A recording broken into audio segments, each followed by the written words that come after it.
a lot on the table. My book is called Can't Hurt Me. Why is it called Can't Hurt Me? Life isn't fair. We have to understand that. It shouldn't be fair. It's a trial ground. It's a testing ground. It's built to make us harder. It's built to make us as strong as we can, to test us, to drive us. So, mentality is the only thing that gets us through life. I was an underdog. We are all underdogs in life. Even the baddest person in the world should think that way. So you should always have I've never arrived mentality. And the can't hurt me mentality is no matter where you come from, the sewer or wherever you think you're from. When I got out of the sewer, I got to the road and looked around and said, can't hurt me. Nothing should be able to hurt you. If you believe that, it starts to become true. The biggest misunderstanding about David Goggins of all time. It's like, whether you believe in God or not, I do. He put this lab rat, which is me, on this planet and said, let me fucking see what a beat up, abused kid who can barely learn, who has a twisted body, messed up genetics, sickle cell, this and that. Let me give him everything that pretty much disqualifies you from the military. But back then, it wasn't estrus. And let's put him in this. Friction. You don't wake up in the morning time and go to the coffee maker. Matter of fact, sometimes you don't even sleep. That's why when I train a fighter or I train someone, I'm like, you have no fucking idea how great you really are. Because you are using such minimal of what you have. Through my journey, I figured out the one piece I was missing. I thought it was cars. I thought it was women. I thought it was money. I thought it was everything. The one piece I was missing was me having the courage to face myself. And once you do that on a daily basis, it's not about the running. People's going to be about working out. Where I got my work ethic from was the hours I had to spend learning this. When you sit down and you're not smart, and you have a disability, and you still want to be at the top of your class, I didn't want to just get by. When I realized that I can learn through hard work, and I can beat the valedictorian in school, but I got put in 10 hours more a day than he does. You know what kind of strength comes from that? When you're sitting down, that guy, that valedictorian studied for an hour, and you know, I caught you, and I am dumb. But I have the work ethic to catch you. When Apollo Creed beat the fucking shit out of Rocky, beat the shit out of him, he kept fighting. He was a dumb fighter, couldn't read, that was me. Couldn't read, couldn't write, just punchy, everything about him. And Apollo beat the shit out of him. He was in that corner, everybody was saying, stay the fuck down. And him getting up, Apollo Creed raised his arms up in the fucking air, turned around, thought he won the fight. He turns around and sees this guy getting up, and it was the face of Apollo Creed that changed my life. The face of Apollo Creed. It was like, just by that motherfucker getting up, not winning, just by him getting the fuck up, Apollo Creed was champ. He's the best. Rocky had taken his soul, had literally taken his soul. His head goes down. He looks at him like, what the fuck are you? I wanted to be that, not Rocky. I wanted to be the guy that people looked at. I don't care if you like me or didn't like, I don't care. But it said, this motherfucker is going to keep coming after whatever the fuck is in front of him. I wanted that. I wanted that worse than anything in the world. Like people want to do a documentary on me. I go, no. I don't want you to do a documentary on me. Because I will have normal, everyday people picking me apart. Oh, his life is miserable. Who wants to live like that? It's crazy how it's almost like he's sick, he's psychotic. I have to own this. No one's gonna come back to save me. No one's gonna come back on this couch and say, hey, it's okay. You're gonna be okay. No, I'm not. I'm not gonna be okay. I had to realize I had to take a stand. I had to make a real stand. And it was painful to look at who I was, what the world and myself created. It created a very lonely, depressed, insecure man that would do anything just to have a friend. I wasn't that smart, so I hid there. I hid because I was the only black person. I hid because I wanted to be his best. I was constantly hiding from these groups of people because I wanted to be accepted.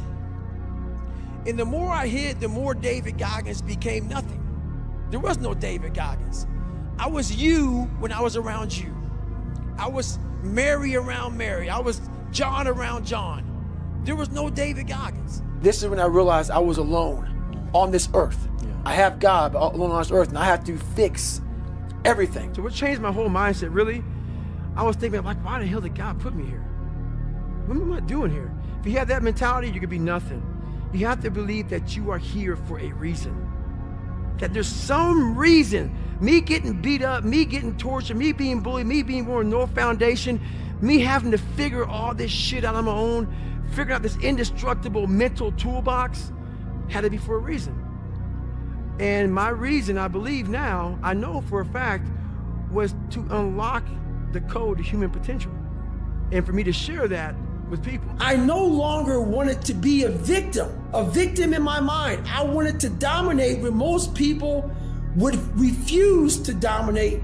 I wanted to dominate under the most harsh environment. I had to stop thinking normal. I had to stop thinking normal. I can no longer be a common man walking around doing common things. I said, I'm gonna die trying. I don't give a what it does to me. I don't give a if I break myself off. I don't care if I lose legs. I don't care if I have stress. I don't care what it is. I don't care how much pain I go through. I don't care, but this reflection in the mirror will change, or I will die trying. I will die. I will not look at this guy in the mirror anymore, because I can lie to you right now. I go back to that mirror every night, and I usually shave my head almost every damn night, and I gotta sit there for 15 minutes and look at myself in the mirror. And that reflection is telling me everything I'm not. And it starts to, some of us are allowed to go away from that. I was haunted. Every day, 24 hours a day, this voice would be in my head. Hey, mother, you ain't shit. This is what you're gonna be the rest of your life, man. To the point I said, you know what? I'm gonna break myself off, man, trying to fix this person. And I made the decision to go all the way in. And a lot of us have this mindset of balanced. But if you wanna be part of that 1%, I'm sorry to say, you gotta throw that balance shit in the wind. The only way you can do it is if you go all the way in. So the thing about it is, the unbalanced mind allows you to do everything at a level that most can't even fathom. They look at you, they see you grinding and grinding and grinding and grinding. And while they are at this mediocre level, you slowly rise and rise and rise. I became very unbalanced for a long time. For me to get to where I wanted to go, where I had to go, there could be no balance. There could be no, well, 8 hours a day, I do this. It had to be, I'm such in a up spot in my life, I'm such in a dark place, that if I don't dedicate 24 hours a day, 7 days a week, 365 a year to becoming a better human being, it's not gonna happen. Balance is important, but you have to first go to war with yourself. You gotta figure out what you're about and be proud of who you are before you start to get that teeter-totter nice and balanced out. Once you change one thing, your mindset, you can attack everything. I started realizing if I can flip these insecurities upside down, if I can flip this fear, if I can flip all this shit that made me this depressed, insecure guy, if I can flip it and make it work for me versus against me, I started seeing the power in failure, the power in insecurity, the power in self-doubt.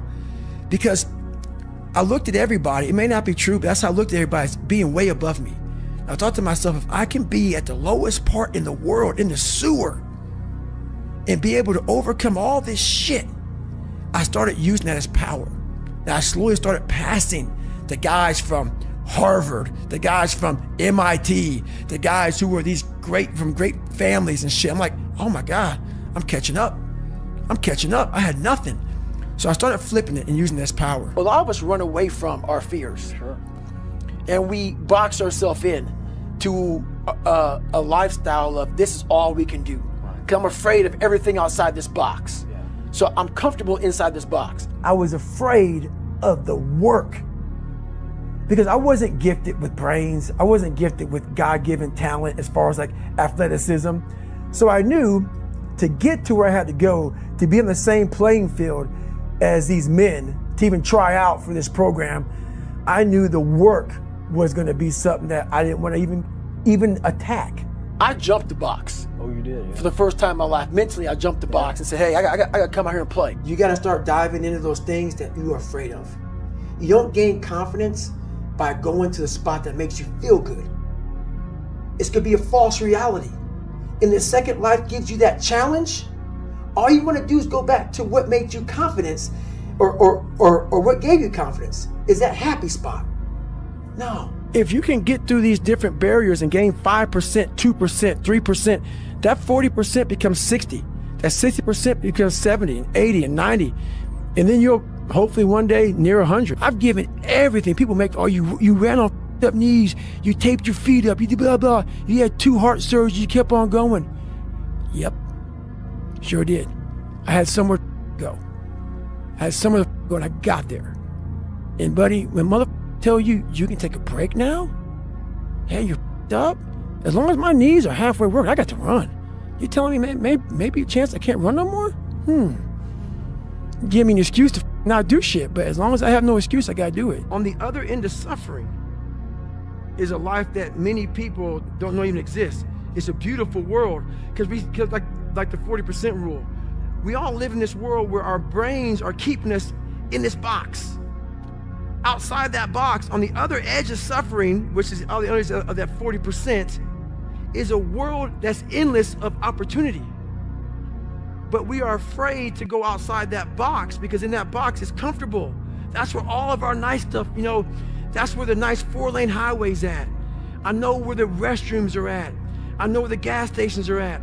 Outside that box, man, God gives you a shovel and says, man, start digging. That's not fun. But when you dig your own path to all kind of stuff that's unknown. And that's why I started realizing, man, like on the other end of this is some beautiful stuff. So I got outside my box and realized, man, 300 pounds, now look at me, I'm 185 pounds. And on the other side of the box was all this stuff. And I didn't know it was over there until I climbed the wall. Once you break these barriers that you have made for yourself, like the mind is the most powerful thing in the world. It is so amazing that I used to be a 300-pound guy and I thought that was it. Could barely read, could do anything. And now that what was inside that person was this guy that's in front of you today. That's how scary the mind is. And that's what I started realizing through this journey, is that once I got a taste of, wow, man, I haven't even begun to crack what the mind is capable of. And what I started realizing is on the other end of suffering, that's the real growth of life, because you realize how the mind processes shit. And I talk about another thing called theory and practice. A lot of people are theorists. These smart guys that read these books and shit, man, and they sit down, they tell you what the mind is supposed to do. And a lot of us listen to that shit. It becomes like, this is it, man. This old man who has been studying the mind forever, this is the cap that we have. By being a practitioner, I went out and realized a lot of these guys are so wrong, man. The mind has capabilities that are so unknown, and I found that through suffering. I put my mind in hell, and I realized how it was thinking, and I figured out tools and tactics on how to get through it by being in it, not by studying it, by being in it. And literally, that's how I started callousing over. You know how, so I did 67,000 pull-ups in 9 months, and it calloused my hands. It calloused my hands real good to protect my hands against the bar. I started learning how to callous my mind, to callous over my victim's mentality. You have to struggle. You have to struggle. The bigger the struggle, the bigger the peace. The bigger the suffering, the more peace. There's no other way to make it out here. I mean, you can't just always be, head down in the sand. You got to learn to pick yourself up on your own. A lot of times these fights and these battles, you got to be your own coach. You got to be your own motivator. The most frustrating thing in the world for me is when normal people judge a man like myself on what it really takes to extract greatness from nothing. It takes every bit of who you are if you choose that route. If you don't, Merry Christmas, do what you got to do. There was no talent. It was just try again, try again, try again. And that sucks, man. it builds an anger. It builds a fucking anger, man, when you see people just floating through life. But like, you're going back to Michael Jordan. We're both born February 17th. Jim Brown, great running back, February 17th. I was like, oh my God. And as I started getting older, I realized, man, I can't even dunk a fucking basketball. Man, I can't fucking run, man. My legs are all fucked up. I can't run a football. I'm not these guys. So that's when I started gravitating towards like the Crawfords, the people like that are in the book, just the normal everyday Joes. But they're not normal everyday Joes. What these guys had was courage, character, commitment, discipline. These are things that every human being can work on their own. You don't need talent. You need discipline. But the biggest key to success in anything you do is you got to have an unlimited supply of fucking fuck you. This drive and passion. And it may come from nothing. Like for me, there was no passion, no drive, no nothing. But I had this fire that I'm going to be somebody. And it has to be there because on all those bad days, on all those days you don't want to do shit, you have to be your own motivator, your own coach, your own trainer, your own everything. If you pan it down here, you see it's about 3 o'clock in the morning and there's not a car or a person in sight. If you pan over here, it's the same thing. Not a car or a person in sight. People want to know where I find my strength at, where I get my strength. I get it from a lot of places, but right now, this morning, I'm getting it from, there's not a motherfucker that's up. There's not a car, there's not a person. Everybody's in their bed, sleep, dreading that it's a Monday, hate it's a Monday. And I'm loving it. I'm loving that. Where everybody's getting weaker, I'm getting stronger. It's not about the running, the swimming, the push-ups, the sit-ups. It's about what those things do for your mentality. You don't get better on the daggone couch. You get better by coming out here and getting the fuck after it every daggone day. Stay hard. Call it maximizing minimal potential. Yeah. I was born with nothing, but I realized that most people are lazy. So a lot of people, let's say out of 10%, let's say the average human being has 10%. Let's give me 2%. I know the average human being is gonna shit away 9 of that 10%. So if I utilize my 2%, I just fucked you up. Wow, yeah. And that's what people don't get. Maximize minimal potential. People look at me and say, man, that's bullshit. You got a lot of potential. No, I have a lot of accomplishments that I utilize my maximum potential. I maximize every bit I have to be where I'm at today. That's why I'm not balanced. I don't take days off. I don't have that wiggle room that some people do. And a lot of you don't either. So you gotta make that shit up somewhere. Maximize minimal potential. Perform without purpose. Because I go through, when I write these books, I try to dumb down David Goggins. How can I give normal people, and I'm normal, but I found something that most don't want to find. How can I speak to people and give them something from this crazy psychotic brain that I've developed? How can I give them that? So I sit down with Jennifer for years and write down perform without purpose, callous your mind, armor your mind, the cookie jar, the accountability mirror, shit that people can fucking use in their lives. You have to come into work, and work is, whatever your work may be, ready to go. And what that means is you may have failed miserably yesterday, but you come to work like, people are like, man, you just lost everything. How the hell are you this fucking damn motivated? Because this is what it takes. This is what the fuck it takes. And you got to get it from wherever you can. Whether you make up this illusion of your life or this false reality that gets you motivated, whatever gets you motivated, it's got to be here at the tip of your brain at all times. Because in those dark moments, you got to pull it out. I kept picturing me falling down and getting up, and I was dumb. Even myself, I wanted to feel something besides defeat. I wanted to just go the distance. And that going a distance pushed me to a point of where now I go way past the distance. But the biggest one is we are all great. No matter if you think you're dumb, no matter if you think you're fat, no matter if you are fat, no matter if you've been bullied, or no matter if you just got back from Iraq or Afghanistan and you have no legs or your arms or whatever, man, we all have greatness. It just, you got to find the courage. You got to find the courage to put your Bose headphones on and silence the noise out of this world and to find it. And to find it because it's out there, but it's going to take hard work, courage, self-discipline. It's going to take all the non-cognitive skills. All the non-cognitive skills to be great. You know, smart is good, all this stuff is good. That's all cognitive.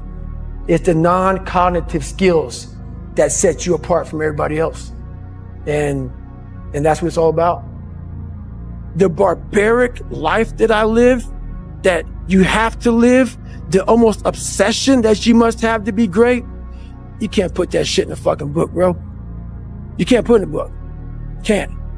You can't write about it. It has to be experienced. It has to be experienced.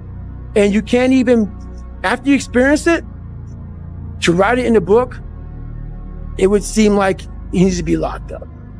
Too gory. It's too gory. It doesn't make sense for a guy that every second of the day, he is trying to extract more from something.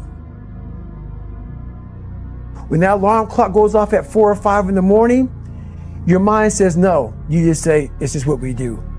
It's what we do now. Because to get to where you want to go, the amount of pain involved, the amount of mental pain, of how many times you're going to have to do something that you don't want to do to get to where you want to go. There's going to be more times you do something that you don't want to do than you are going to want to do it. And that's your new norm. That's your new norm. So then it's like breathing. And then once you do this over and over and over again, it becomes like breathing. I don't want to live this lifestyle, but to get to the other side of this, I have to. So if you really want it, you realize what trying is and what trying is not. There's a quote that was said, out of the 100 men that go into war, 10 shouldn't even be there. 80 of them are just targets. 9 do most of the fighting. 1 is a warrior. And it's a true quote to life. I saw it going through training. I saw it everywhere I went. There's so many people who just show up to life that shouldn't even be around. And there's a few people who do all the work. I wanted to be part of that 9, and I'm working towards being that 1. And that's just how I live my life. That's why there's a lot of average. And it makes me so mad. Every day I walk this earth and I see average all over the place. And they want to ask me, how did you do it? I can't tell you how, because you're not gonna do it. You're not gonna do it. You're gonna continue being out, because every day you wake up, like he says, like get the coffee, make the pancakes, kiss the girl, kiss the kids. You wake up, right to work. Immediately your mind is in action. No one wants to do that. No one. And I don't blame them. But don't be mad when you're laying there in your bed and you're in the hospital and you're 70, 80, 90 years old and you're thinking, man, I feel like I didn't do something. Because you did. You didn't do it. You may have lived a great life, man, but you're always going to feel empty inside. There's so much in you that God or wherever the hell you believe in you that you have not unlocked. God, I feel like I'm missing something. Yeah, because it's about 75% of you is still in there. Tonight, still chained up because you just didn't want to find your willpower.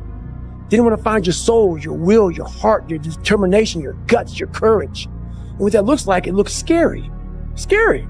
To wake up every day and say, I'm stupid, but I want to figure out a way to be smarter. Versus saying, man, I just can't do that. So you limit this box. So your box becomes so small of things you can do. And then through examining myself, getting some willpower, some courage, it became bigger than this table. How bad do you want this? If it's as bad as you want to live or breathe or sleep, whatever the hell it may be, I can work with you. Most people don't want it that badly, which is why they always ask the question, man, how did you get to where you are? You know how to do it. You know exactly how to be you or how to be me. You don't want to do it. So I can't make you do it. And nor do I have the time or energy to force you into that place that I know you have to be to do it. There's no luck in this game, man. It may be a little bit of luck, but the luck happens after you bust your ass and you put yourself in that lucky situation. Luck doesn't happen. You put yourself in that situation where luck might happen. And that's what people don't know. But to get there, luck ain't gonna happen. You have to put yourself in that situation, man. It takes a lot of work. Well, it's that time of year again. We start to feel real happy. Why? Because we're not going to work. In that good time of year, we start to feel real good about ourselves. So I start to feel great. So we start making promises to ourselves about, hey, I'm going to lose some weight. I'm going to do better in school. I'm going to be better here, be better there. But guess what happens? The real Merry Christmas happens when all of that noise is gone. It's quiet. There's some stat out there about January 1. All that kindling that you started, all that motivation usually burn out by about 10 to 12 days later. So let's see how far you can take that shit. And it's you against you. And now all those endorphins are gone. And I promise you made by getting up early and getting after it to go lose weight, study harder. Guess what? It's a lot harder now. That repetition becomes a lot harder now. I want a workout program. I no longer give them anymore because you can waste my fucking time. Because I know most people out there, once that fucking one alarm clock goes off at the wrong time of the day, I'm not going to the gym. So a lot of us can't do things on our own. So find somebody in your life. So when you throw that towel in, they throw that motherfucker back at you and say you're not done yet. Stay true to yourself. Stay hard. We do that everything in life. When New Year's coming up, guess what? Don't have a fucking quitting mind. Repetition every day. Stay hard. You start to create a whole bunch of people that aren't even yourself. You never figure out who you are. You never live up to your dreams, your ambition. You live up to what whoever is around you that you like so much, that you want to emulate and be like so much. You live their dreams. You lose your power. That was the biggest thing. I had to stop caring what people thought about me. I realized that everybody's up. That's the one thing I realized. I walked around and I put these people on a pedestal. Everybody was better than me. So I can't tell you anything about me because you're going to judge me and I'm going to feel even worse than what I am. What I realized, once I calmed my mind down and sat back and looked at how jacked up this world is, once you realize that you are not alone, everybody that's talking to you about how jacked up you are, only thing they've done better than you is they've hidden their f***ed up world better than you have. This is the time right now for you to stop avoiding things. Get that pen and paper out. Look inside yourself. Stop looking at me or other people out here to be the hero of your story. This is time for you right now in all that solitude to get to know who you are as a person. Be alone with yourself. Write that down. Start to face these different things in life. Knowing one thing in life, we are all very fragile in this world. We have to know that when we die with some meaning and some purpose in this world. Stay hard. But we all have these abilities, not just to run and do pull-ups, but these abilities that once we go back into our dark holes, that a lot of us have. A lot of us come from, insecurities, a lot of issues, but we don't want to visit that place. Place is scary. Place is something that we want to forget about. I had the courage, finally, to go back in there and organize it. Get it organized in my mind and figure out, where to start from. So, but the journey led me to the so-called superhuman stuff that I do now. Yeah. So when you said you had the courage finally, what does finally mean? I was haunted. So we all have these voices in our head. We like to not listen to them. The one that comforts us and keeps us nice and warm and cuddly and gives us cookies and milk at nighttime. We like that voice. That voice, the one we want to always hear, which is why people don't like to listen to me a lot. Some people do, some people don't. The only thing that changes you is being real. So basically, I had to have the courage to go back in it because nothing was getting done. I kept on going to that nice cuddly voice in my head saying, you know what? You don't need to do this. that's too much work, man. You've earned this. You deserve this. And that mentality got me to 297 pounds, fat, out of shape. To me, a loser. To me, making $1,000 a month and making a ton of mistakes. Because mistakes happen on the easy side of life. You take the easy road, the easy path, there's a lot of mistakes over there. The hard journey, you don't make too many mistakes over here because it's too hard. You don't need it. So it's challenging. And would you say you've built this almost like sadistic quality where you almost enjoy the pain? I don't enjoy it. It's necessary. Yeah. It's necessary. So every morning I wake up, it's not just about working out, but for me, working out has been a very big part of my mental growth. So for me, if I am not challenging myself every day, and I swear to God, people will not believe it. I was over almost 300 pounds twice in my life. A person that does that twice in his life does not enjoy cardiovascular activity. Okay? Yeah. So people can put anything they want to in their head. I did realize one thing. The things I don't enjoy that I still do, that's where growth is at. And that's, for me, the only place growth is at is in that very uncomfortable, in that uncomfortable zone. Yeah. So I have to visit it every single day. So and when you say visit it every day, what sort of things are you doing daily to push yourself? So for instance, today I woke up and I just got to London and I don't know where to run here. It's very difficult to run around this place. So someone said, hey, you can run around out here, like around this 1 mile block. And I'm like, you know what? I'm not doing that. So I went down to the gym and there's this like, teach myself victory first. I taught myself failure. I taught myself how to fail. And people are like, that's so depressing. Is it? When you're 300 pounds and you can't read and write and you're up, you know how many times you're gonna fail on that process? So if you don't know how to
When I was in the military, I went to this school.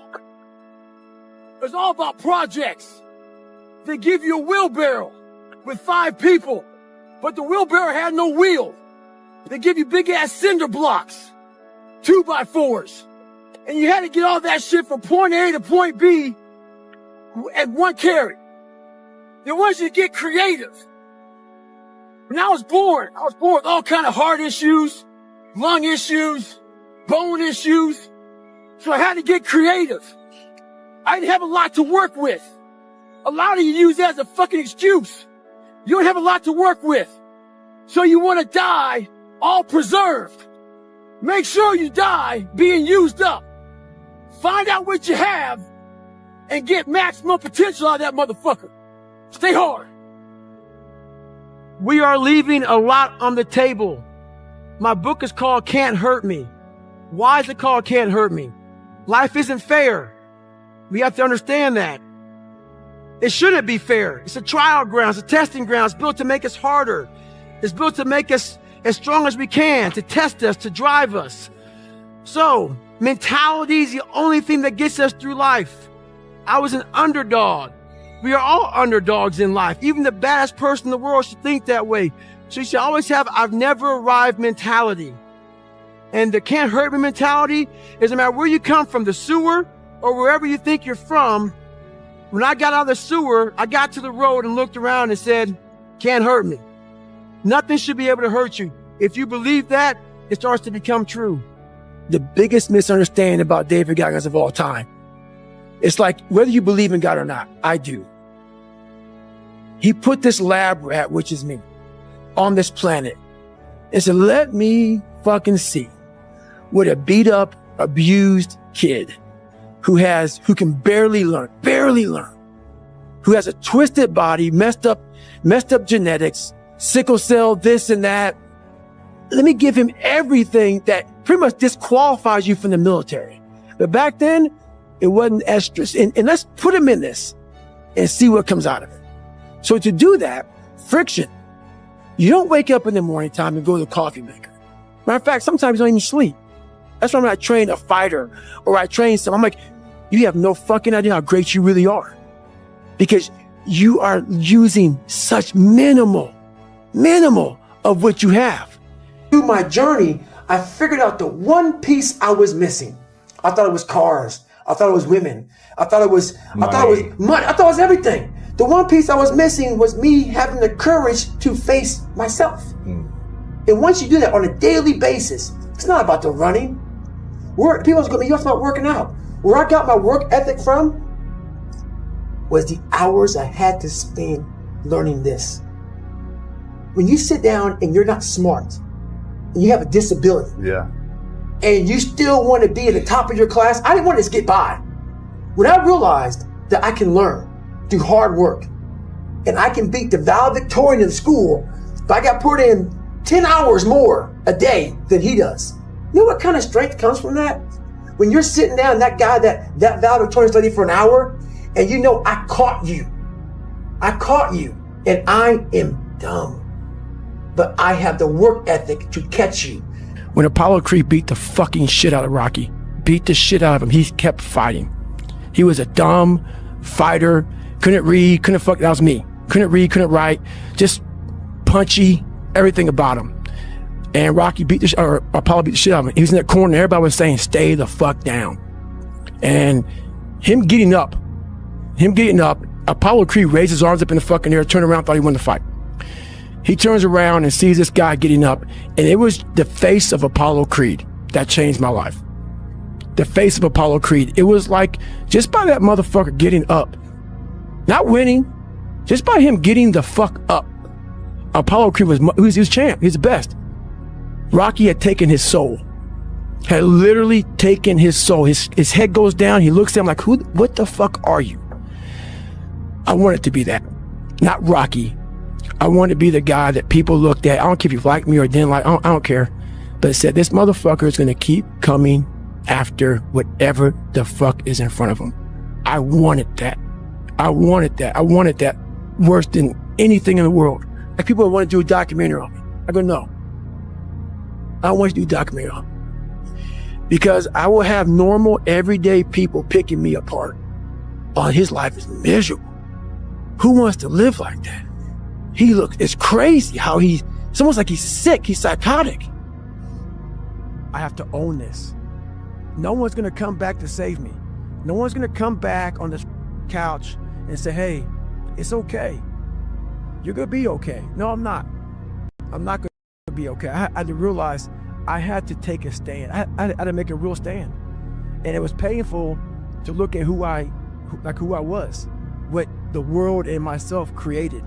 It created a very lonely, depressed, insecure man that would do anything just to have a friend. I wasn't that smart. From these groups of people